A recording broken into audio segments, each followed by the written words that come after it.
Earlier this year, from out of nowhere, we had the sudden arrival of a brand new animated fantasy series on Netflix called The Wolf King, and now we're already gearing up for season 2 with a trailer and a release date. Now, if you're familiar with my channel, then you'll know that I do love me some fantasy, and animated content is almost always right up my alley. I saw the first couple of trailers for it, and it seemed decent enough, but I also didn't expect it to be all that gripping either. Not trying to downplay it or anything, but I've just seen many shows come and go that seem decent enough in trailer format, and then they're just deeply mid in every single way. I wasn't hopeful that this show would be able to avoid that fate. That being said, the premise had a lot of promise, and so I sat down to give it a go. And what do you know? It ended up being a revelation for me. For those that don't know, basically the story's set in a magical medieval kingdom where regions are ruled over by noble families who in turn have the power to turn into anthropomorphic versions of various different animals. There are werewolves, were-lions, were-stags, were-sharks, were-bears, were-boars, were-rats, were-foxes, and probably many, many more. Peasant Drew Ferrin is living his life in obscurity with his parents and elder brother when one day he begins to transform. He's then attacked by a random were-rat who finds him somehow and kills his mum.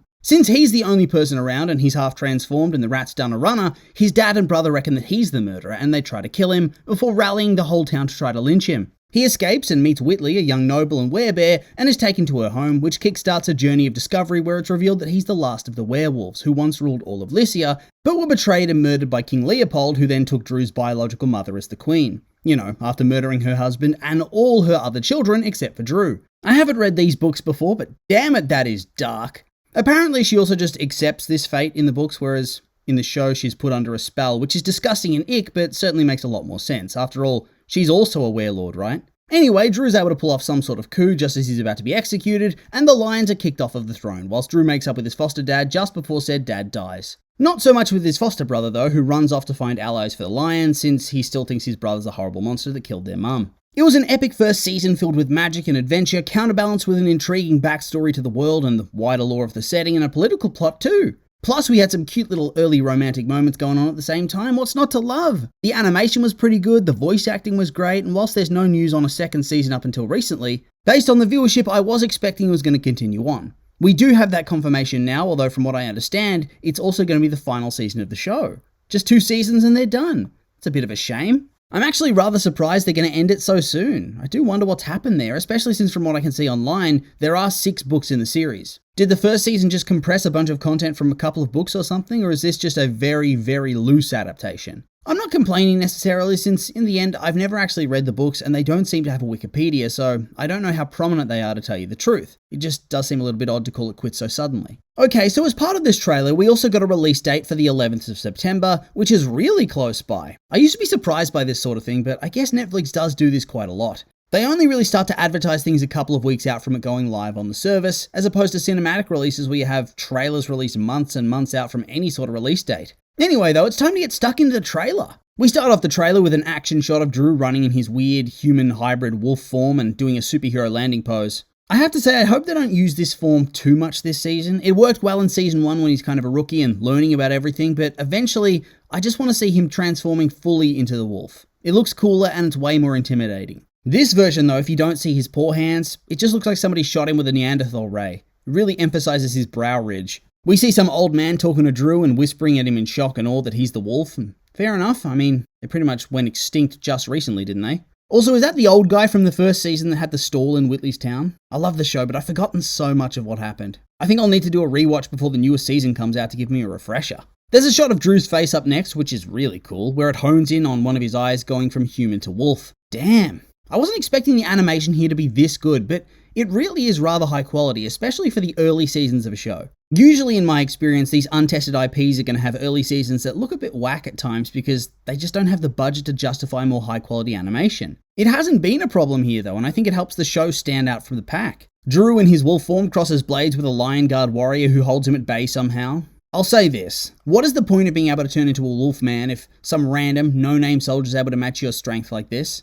Trust me, I do enjoy when shows give realistic stakes and don't have their characters just be invincible, but at the same time, I do think when it comes to random no-name grunts like this, they should probably get blown away, especially when your hero has a power-up like we're seeing. It seems that we're going to be dealing with some more Game of Thrones style power struggles in this season too. We get a clip of both Drew and then King Leopold looking at the crown, with I believe Drew's mum saying that so long as the lion clings to the throne, Drew is not the king. I mean, why though? At the end of the last season, they took out most of his soldiers and penned him up inside his castle, right? I get that Drew's not technically crowned or sitting on the actual physical throne, but I don't see why you couldn't consider him the king at this stage of the game. We have another clip of Drew facing down with one of those lion guards, who this time is knocked away by Whitley in her half-human, half-bear form. Then there's a shot of her saying that they need to find Lucas, before it cuts over to Lucas, who's assembled a fleet and who declares that Drew Farron will be cowering at his feet. Man, so there really is a lot they have to do over the course of this season to bring the show to a satisfying conclusion, isn't there? Season 1 had 8 episodes, so I presume this season's likely also going to have 8 episodes. In that time, Drew needs to have time to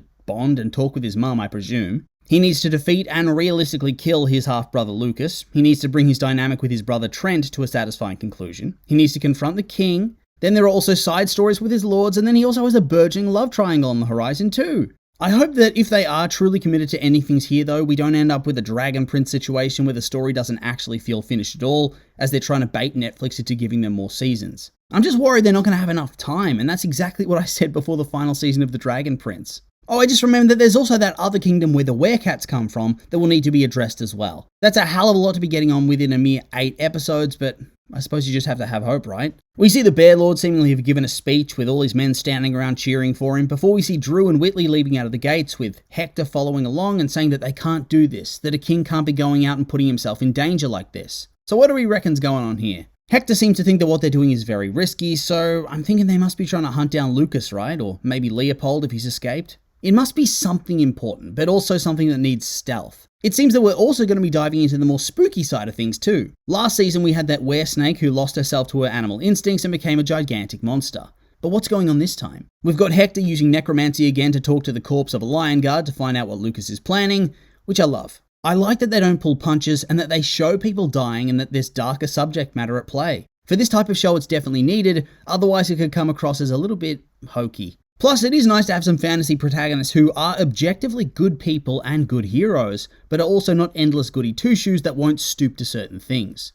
Anyway, more spooky stuff. We have a zombie-looking dude trying to grab Drew whilst Whitley tries to smack him away, a strange-looking priestess sort of woman holding a lion mask saying you can't kill what's already dead, Hector struggling with what looks to be a spooky shadow demon, and then, is this some sort of cult? I know we saw some were-stags in Season 1, but they seemed a lot more lordly than this, I guess. This dude has what seems to be a church filled up with people with creepy green lighting. Oh, and on top of that, he has a massive case of the crazy eyes. On second look, I think he's actually a were-goat. He tells Drew, getting right up in his face, that a were-lord like Drew is worth 1,000 mortals. Worth. Is this like a human sacrifice thing? That since Drew is special, they could get some crazy powerful magic out of his blood? Yeah, time to run away from this dude. Another storyline they seem to be exploring is a love triangle. Drew seemingly needs a queen, and there are 2 girls of his acquaintance that he has obvious romantic chemistry with.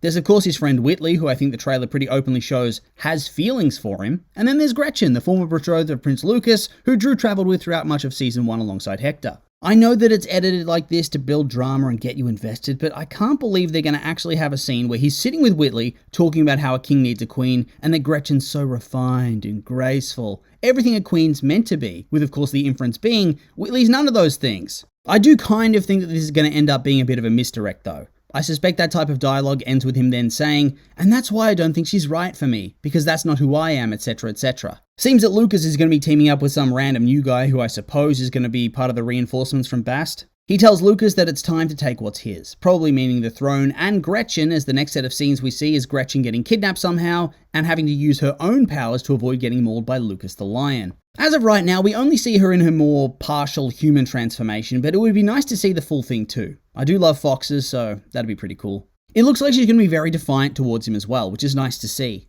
I'm surprised that he's even bothering to try to romance her after what's happened last season. It very much felt like he was using her to begin with and didn't really like her, and since all of them have risen up anyway, they may as well just go scorched earth. I guess the reason is going to be that he's one of those really possessive men that decides that they own a woman and they're owed attention and affection and get violent when they don't get their way. It seems like it fits his character. Then things start picking up and we get more of an idea of what's going to happen. It seems that at some point, the capital in which they overthrew the lion is going to get attacked and it's going to go badly for the heroes. We have a lot of scenes with that fiery orange glow. Whitley pushes him out the window, probably to safety, telling him he has to save himself because he's too important. There's ships shooting up at the castle, probably an invasion force from Bast led by that guy from earlier. There's the reveal that Drew will probably then come back to help save Whitley, who berates him for this, and this is probably where their feelings reveal is going to come into play. I do wonder, is this battle going to be early on and then Drew goes on the run again, or is this going to be the finale of the show? Kind of feels like a finale if you ask me. There are more creepy, glowing-eyed people, probably from that cult place with the goat. Drew has a spooky dream about himself on the throne, berating him for being an unworthy king, probably influenced by dark magic. And Whitley ends up fighting that goat guy, so yeah, I think that he is bad news. When they met him earlier on in the trailer, Whitley seemed injured. I'm thinking they go there for healing and this guy ends up ensnaring Drew with Whitley needing to save him. Hector uses magic on what I suspect is a warrior from Bast, whilst the shark guy is also kicking ass. Not to be that guy, but when you're a warlord, surely armor is a good idea. You're strong enough to wear heavy armor, you should use it. This guy is running around brawling shirtless with dudes with swords and spears. Harpooning is a tried and tested way to kill a shark. It feels like it doesn't bode well for him. He does seem to be the type of character you could kill off for shock value. Same with the Bear Lord, honestly. I think both of them might bite the dust in order to up the stakes and make the heroes feel more alone. We see one of the horrible rat brothers, and did one of them die last season? Let's hope this dude dies horribly too, hopefully taken out by Hector. It seems like he's using his magic to go after Gretchen in this sequence. We have the bear versus the lion. Oh, and the bear almost certainly dies here, right? Leopold surely doesn't die to anybody but Drew. I mean, he killed his whole family, although maybe it would be nice if the queen actually did the deed instead. This dude murdered her husband, all her other children, then raped her and forced her to bear him an heir. He needs the Prince Viserys treatment from season 1 of Game of Thrones, if you ask me. After this, there's just a lot of action shots with the tagline of, "Some will not survive the fall of the wolf." Yeah, I'm actually expecting a lot of key deaths. Probably not any of the lead kids, but maybe the Bear Lord and the son, plus a couple of other tertiary characters, and pretty much all of the villains. I think I saw Trent appear in the montage too, fighting with Drew. Surely that guy has to die as well. He's led this huge army to their door and is in way over his head. Kill him off. We finish with the promise of the season coming on September 11th, and things end there. Hell yeah, this is how you do a trailer. And to be honest, Netflix rarely misses in that regard. I'm actually really hyped for this new season, even if it is a bit of a shame that it's coming to an end. With all that being said though, these have been my opinions, and now I'd like to hear yours. What did you think of the Wolf King Season 2 trailer? Did you like it? Hate it? Are you hyped for the season? Maybe not? I'm curious for your thoughts, so make sure to like, comment, and subscribe, and let me know.